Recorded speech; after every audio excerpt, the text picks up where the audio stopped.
자, 2017년 고3 10월 학평에서 35번 문제인데 PID 제어 방식이라는 기술 지문의 보기 문제입니다. 이 문제에서 가장 특이할 만한 점은 뭘까요? 라고 했을 때 그래프가 되게 어려워 보여요. 그래프가 되게 복잡해 보여요. 라는 이야기를 하는 친구들이 되게 많을 텐데 그게 아니고요. 이 문제에서 제일 특이할 만한 점은 이 문제가 2점짜리 문제라는 겁니다. 3점짜리 문제는 따로 있어요. 그러니까 우리는 이 문제에서 뭔가 지문에서 주어져 있는 사실을 응용 및 적용하는 일이 없을 거라고 일단 생각을 하고 접근을 하셔야 돼요. 그렇다는 말은 요 그래프는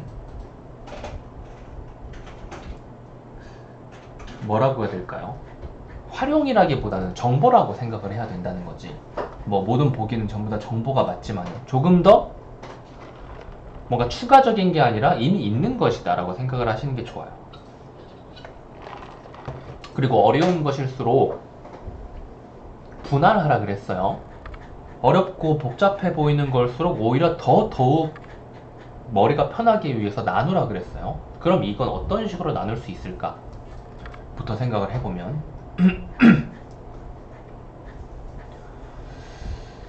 A는 P 제어, B는 PI 제어, C는 PID 제어인데 이미 나눠졌죠. A랑 B랑 C 부분의 그래프 개형이 연결되어 있다고 보는 게 아니라 각각 부분을 나누어 가지고 이 특정 제어 방식들이 가지는 특징들을 보여주는 그래프다 라고 보시면 될 거예요.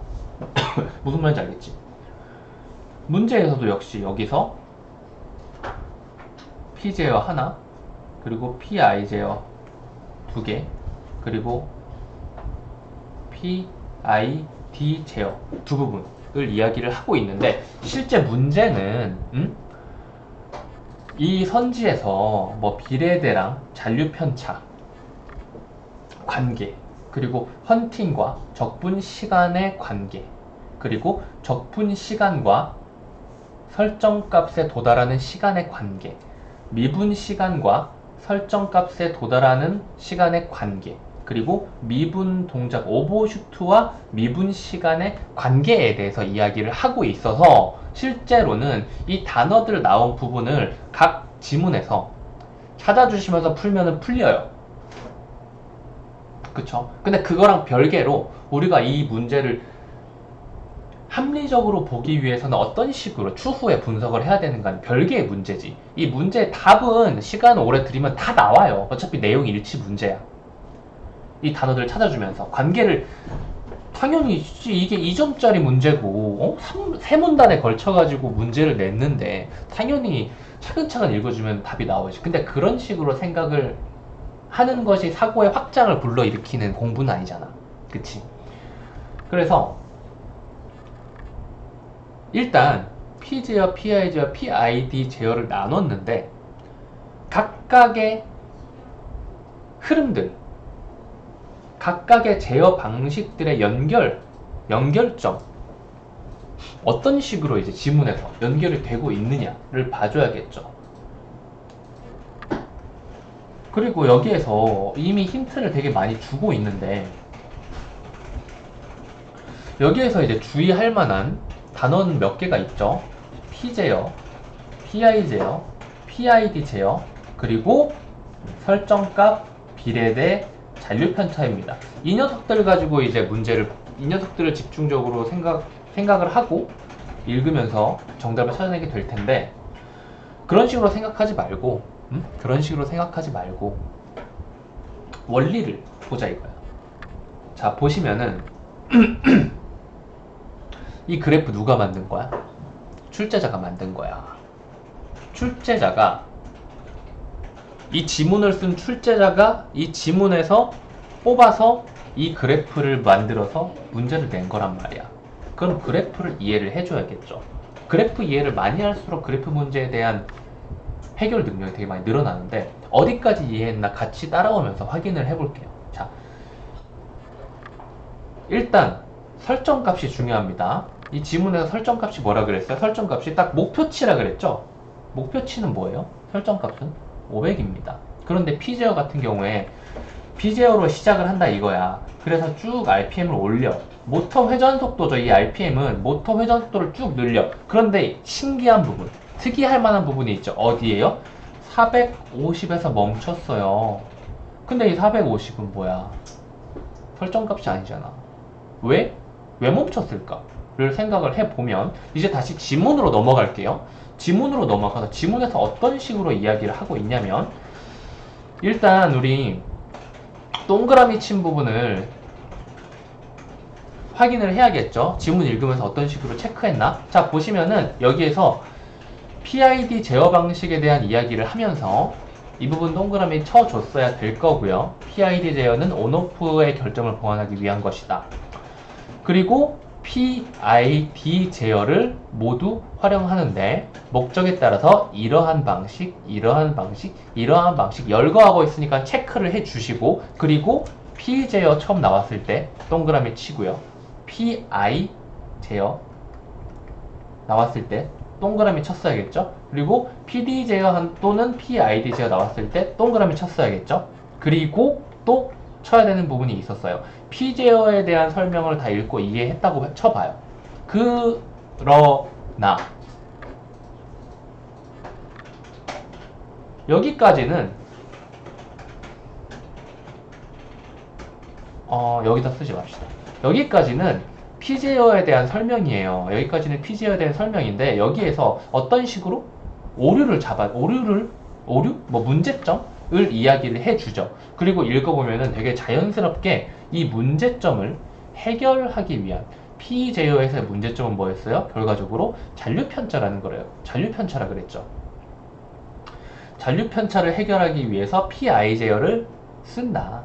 그리고 P 제어나 PI 제어만 활용할 경우에는 또 어떠한 문제가 있다. 그렇기 때문에 D 제어를 더해준다라고 이야기를 했어요. 결국은 지문의 구조 자체가 이 긴 세 문단이 어떤 식으로 이루어진 거냐면 P 제어 그리고 P 제어의 문제점 이걸 해결하기 위해서 I 제어를 더해가지고 PI 제어를 한다 이거예요. 근데 PI 제어에도 문제가 있어요. 정확히 말하면은 PI 제어의 문제가 아니라 I 제어를 더했을 때의 문제가 있는 거죠. 그렇기 때문에 PD 제어 또는 PID 제어를 쓴다라고 한 거죠. 이걸 해결하기 위해서 PD 또는 PID를 쓴다 그랬는데 우린 여기서 기본적으로 PI에 대해서 이야기를 하고 있기 때문에 여기에 D를 더한 PID 제어를 쓴다 이겁니다.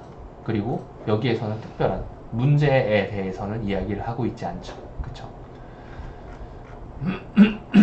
그리고 여기에서 PI 제어에서는 적분을 쓰고 뭐 PID에서는 미분을 쓴다 그랬는데 사실 이거는 새로운 정보가 아니라 이 앞에서 이미 이 알파벳 이니셜의 의미에서 미리 알려준 거죠.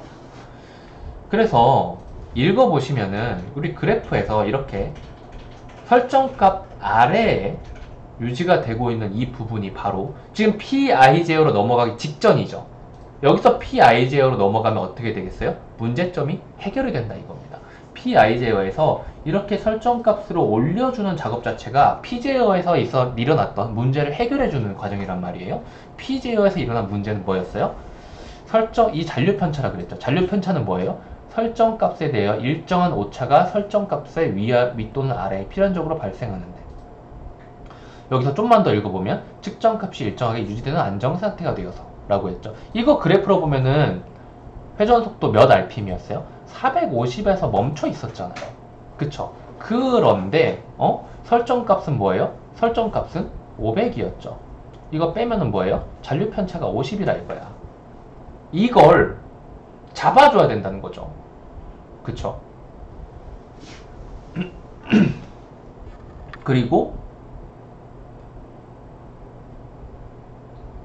뭐 여기서 비례대 가지고도 이야기를 하고 있지만 일단 이건 넘어갈게요. 넘어가고 그래프 지금 이해를 하고 있는 거니까 이 잔류 편차에 나오는 이 50을 잡아주기 위해서 PI 제어를 쓴다 이거예요. 그쵸? PI 제어를 쓰는데 PI 제어는 어떻게 돼요? 여기서 이제 적분 동작의 강도를 나타내는 적분 시간을 통해 동작의 세기를 조절한대요. 이제 여기서 이제 적분 시간을 짧게 하거나 적분 시간을 길게 하는 것에 대해서 적분 시간을 짧게 하면은 잔류 편차를 짧은 시간에 없앨 수 있지만 언제나 우리 뭔가 급격한 변화가 일어나면은 그거에 대한 부작용이 생기게 되죠. 이게 바로 적분 시간을 짧게 해서 빠르게 회전 속도를 올려주면 동작이 강해지면 그렇다면은 반면에 그 부작용으로 헌팅이 발생하는 원인이 될 수가 있는 거죠. 반면에 이제 천천히 하면은 헌팅은 발생하지 않지만 설정값에 도달하는 시간은 오래 걸린다는 거죠. 그쵸? 근데 이 경우에도 뭔가 문제가 생길 수가 있대요. 뭐예요? 외부 충격이나 진동 등이 발생하여 제어 대상의 상태가 급격히 변화할 때 측정값이 설정값으로 돌아가는데 긴 시간이 걸린다. 자, 이거 보시면은 이게 뭐냐면 측정값이에요. 이 P 제어와 PI 제어와 PID 제어는 모두 다 500rpm을 목표로 잡고 이 시스템을 도입한 건데 실제로 측정을 해보니까 이렇게 나왔더라 이거예요. 이 PI 제어에서의 문제점은 뭐였어요? 급격하게 변화했을 때 다시 돌아갈 수가 없다는 건데 이걸 PID 제어가 해결해 준다는 거죠. 이거는 미분값을 가지고 쓴다 그런 거고요. 결국은 이 지문에서 P제어의 문제점, 그리고 PI 제어의 문제점, 그리고 PID 제어에 대한 설명을 이 그래프 하나로 알려준 겁니다. 실제로 문제 분석할 때 여기까지 볼 수 있는 학생은 많이 없을 거예요.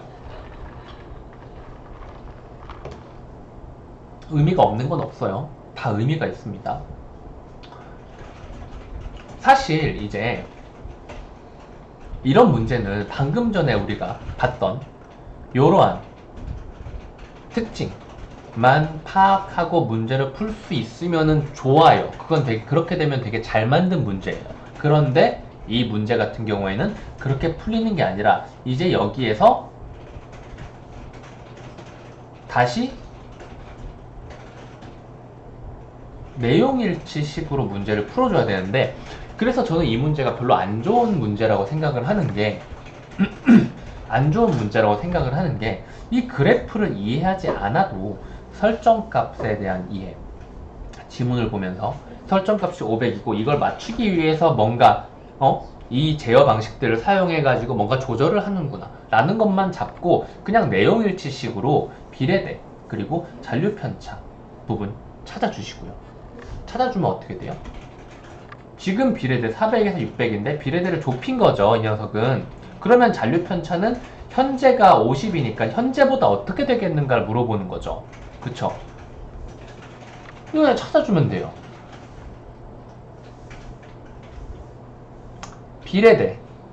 비례대를 좁게 설정하면 잔류편차가 작아진대요. 그냥 나와 있죠. 이것이 바로 1번 선지의 근거인 거고요. 비례대를 좁힌 거죠. 잔류편차는 어떻게 돼요? 커지나요? 안 커지죠. 잔류편차는 작아진다 그랬죠. 2번 선지. 헌팅이 발생했을 때 적분 시간을 짧게 수정하면 어떻게? 적분 시간을 짧게 수정하면 어떻게 된다 그랬죠? 급격하게 변화시키는 거니까 그 반대로 문제가 생기는데 그 문제가 헌팅이라 그랬죠. 지문에서 찾아봐요. 이것도 막을 수 없겠구나 라고 해야죠. 혹은 적분 시간을 길게 수정하면 발생을 막을 수 있다라고 해야겠죠.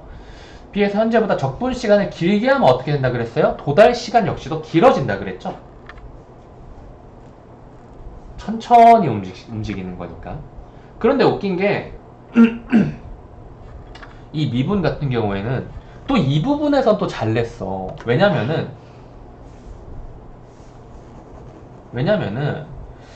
이 지문에서 어떤 식으로 변화를 주고 있냐면은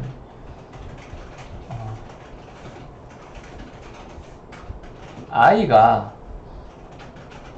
적분이고 D가 미분인데 이 둘을 설명을 해주고 있죠.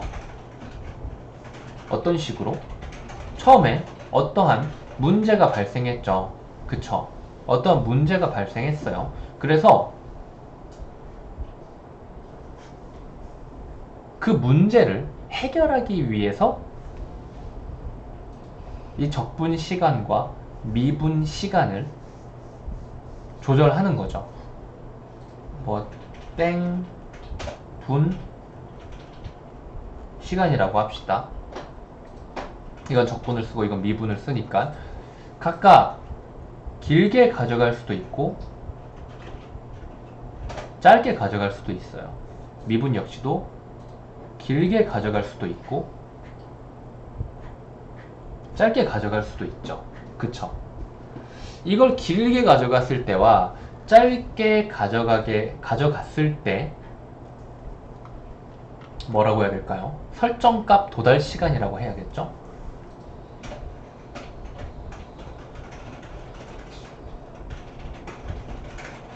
그리고 이걸 반대로 이야기하면 뭐가 돼요? 반대로 이야기하면 동작의 강도 혹은 세기라고 할 수 있겠죠. 이 둘은 같은 말이지만 그러니까 같은 것을 의미하지만 반대의 결과가 나오는 거예요. 이 적분 시간을 길게 가져가면 설정값에 도달하는 시간은 어떻게 돼요? 길어짐. 짧게 가져가면은 설정값에 도달하는 시간은 짧아짐. 왜? 동작의 강도가 약하니까. 얘는 동작의 강도가 강하니까. 그리고 이와 비례해서 어떠한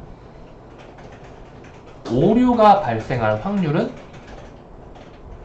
동작의 강도가 약하니까, 강하니까 급격하게 변화시키면 오류가 발생할 확률이 높아진다 그랬죠. 그래서 헌팅이 일어날 확률이 높아진다. 이거는 헌팅이 일어날 확률이 내려간다라는 이야기죠.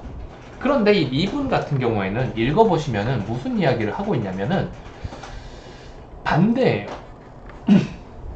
미분 동작의 세기는 미분 시간을 통해 조절하는데 미분 시간을 짧게 하면은 동작이 약해지는 겁니다. 결국은 얘 같은 경우는 설정값 도달 시간과 동작의 강도가 같다는 말이에요. 그래서 얘는 미분 시간을 길게 잡으면 설정값 도달 시간은 어떻게 된다 그랬죠? 미분 시간을 짧게 하면 동작이 약해져 가지고 시간이 길어진다 그랬죠. 미분 시간을 짧게 하면은 도달 시간이 길어짐. 그럼 강도 역시 강도는 당연히 약하겠죠. 이거는 짧아짐. 강도는 강해지겠죠. 그리고 강도가 강하고 약함에 따라서 급격하게 변화하냐 급격하지 않게 변화하냐에 따라서 오류는 당연히 그것과 반비례하게 되겠죠. 그래서 강도가 강하게 되면은 여기서 나오는 오류는 바로 오버슈팅이죠. 일어날 확률이 높아지게 되고 일어날 확률이 낮아지게 되는 겁니다. 그래서 적분이랑 미분을 이런 식으로 반대로 줘가지고 이걸 구분할 수 있냐 없냐 지문을 보면서 이 차이점을 네가 캐치했냐 못했냐를 물어보는 거예요. 결국은 I랑 D를 비교하는 문제였던 거죠. 여기 3번까지 판별하고 나니까. 그쵸? 그래서 미분 시간을 짧게 하면 도달하는 시간은 길어지겠구나. 동그라미 치고요. 오버슈트가 발생했을 때 미분 시간을 길게 하는 게 아니라 짧게 해야 오버슈팅이 수정되니까 얘는 틀렸다라고 봐가지고 답은 4번 이렇게 체크를 하는데 이 원리를 전부 다 파악하고 문제 출제자의 출제 의도를 파악하는 그 방향으로 이 문제를 풀어야 가장 효율적으로 문제가 풀려야 되는데 이거는 그런 식으로 나오질 않았어요. 왜냐? 왜일까? 생각을 해보면 이거는 학평입니다. 학평이라 그래요. 평가원이었다면은 조금 더 요 틀 안에서 정답이 나올 수 있도록 요 틀을 이해하고 선지 5개를 쓱 훑으면 정답이 보이는 방향으로 문제가 나왔을 가능성이 높은데 학평이었기 때문에 그럴 가능성이 적었고 그래서 이런 문제가 나왔다라고 보시면 되겠습니다. 결과적으로 이 문제는 그냥 이 선지 보고 판단하는 내용 일치 문제였는데 이 문제에 나온 이 정보들을 이해하기 위해서는 이런 것들을 생각을 했어야 되는 거죠. 그래서 저 같은 경우라면은 아마 이 문제를 결국은 이걸 물어보기 위해서 낸 문제잖아. 그치? 결국은 이걸 물어보기 위해서 낸 문제야. 그렇다면 오히려 빈칸 문제를 내는 게 더 좋지 않았을까라는 생각을 해요. 설명하다 보니까 그런 생각이 들었어. 이것 가지고 빈칸 문제 넣을 수 있잖아. 어떤 식으로? 과학으로 살짝 넘어가 볼게요. 교재 있죠? 교재 뒤로 쭉 가가지고 보여줄게요. 과학으로 넘어가서 그냥 이런 거,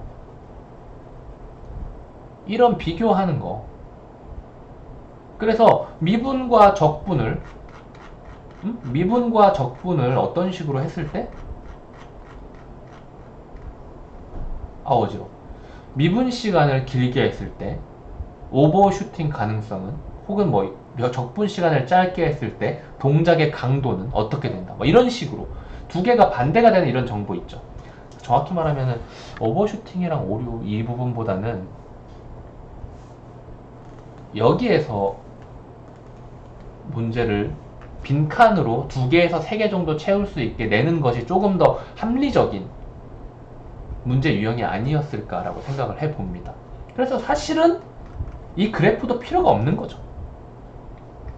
하지만 일단 이렇게 냈으니까 여기 나온 모든 것을 이해를 해주는 게 좋을 거고 실제로 문제 풀 때는 1분, 2분이면 될 겁니다. 강의도 1분, 2분이면 돼요. 단어 찾아가지고 어쩌고 하지만 그렇게 한다고 우리 실력이 늘어나는 건 아니잖아요. 다 볼 줄 알아야지. 그치? 여기까지 좀 길게 이야기를 했는데 도움이 됐으면 좋겠네요.